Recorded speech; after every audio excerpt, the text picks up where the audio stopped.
Hi, it's Kim with Other Lab Studio.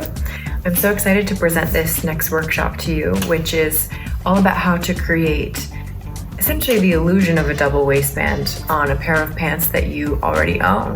I took a pair of old leather trousers that I loved but knew that they could, stand with a little zhuzhing, and I made a ruched satin waistband that's actually removable, so I can wear it when I want to wear something that's high-waisted or tucked in, and then it's connected with snaps, so I can just take it off if I want to wear the trousers as they are. We were inspired by a ton of different designers, including, of course, Margiela, as always. That's a big one for us.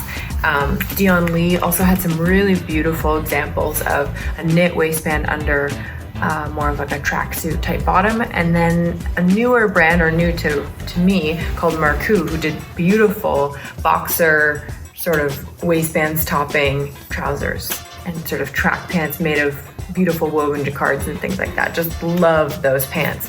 So head to our blog if you want to see more of these examples and inspirations. There's tons to check out, and I'm sure that will inspire your next project too.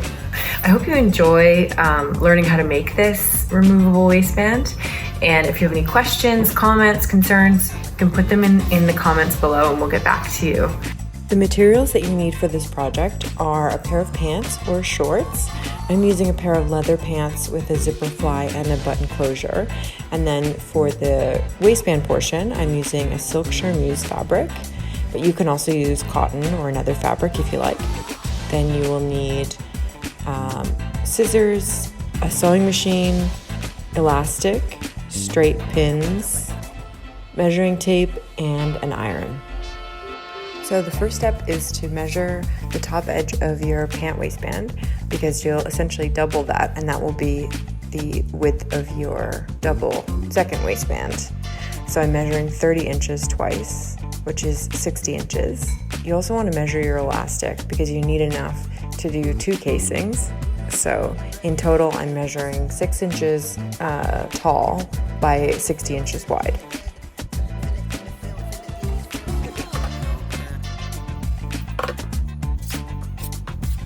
When you have your measurement for the waistband portion, you're going to cut, again, 2 of those. So here I have 6 inches times 30 inches twice. So 60 inches by 6 inches. Then you're going to pin those 2 pieces together and then sew them on your sewing machine, just with a straight stitch.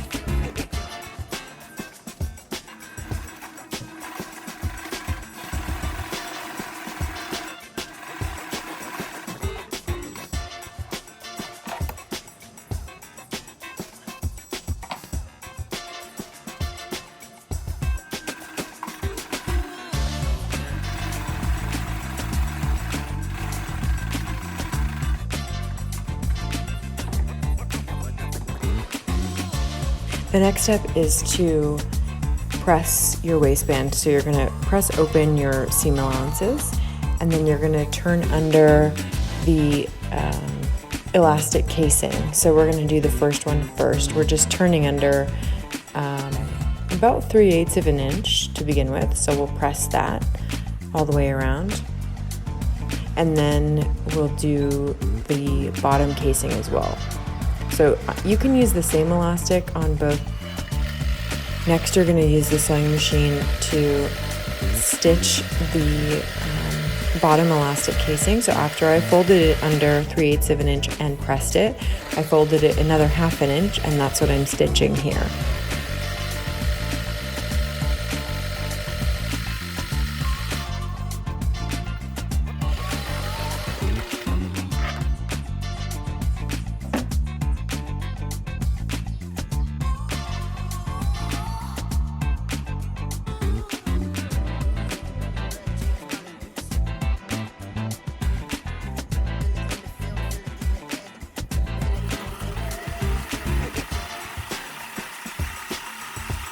So once you're almost finished stitching the bottom elastic casing, make sure to leave just an inch opening so that you can thread the elastic through to gather it.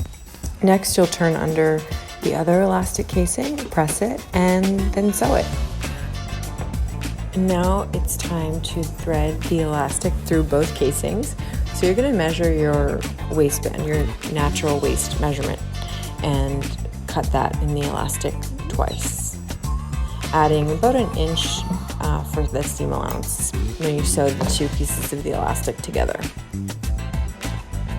Next, you'll thread the elastic through both casings, making sure to keep the elastic flat and try and prevent it from twisting throughout the casing. You can do that by pinning it sporadically throughout the casing. This takes a long time.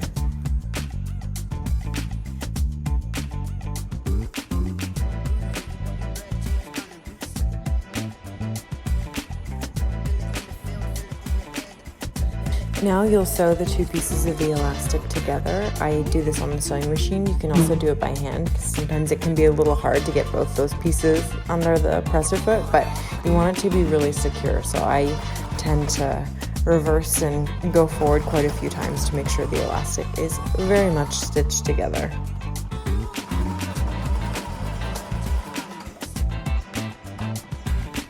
And now you're going to do the same thing for the bottom casing. Here's the different elastic that I used. It's like more of a round cord elastic, and it works just fine. I'm going to just repeat the exact same process that we did for the top elastic.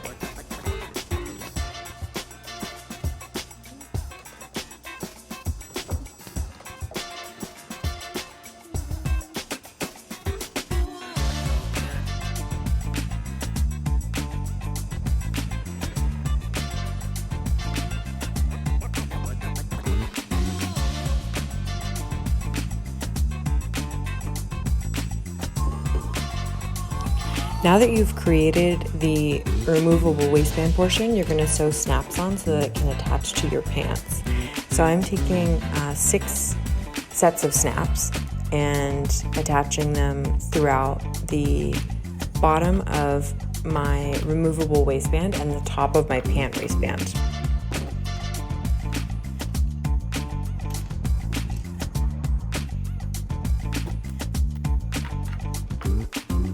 Here I'm just testing out what it's going to look like and then starting to situate where the snaps are going to go. And I'm starting to sew them on. Next, you'll sew the snaps onto the pant portion just below the waistband or wherever you kind of want it to sit. You can pin it to get the placement right.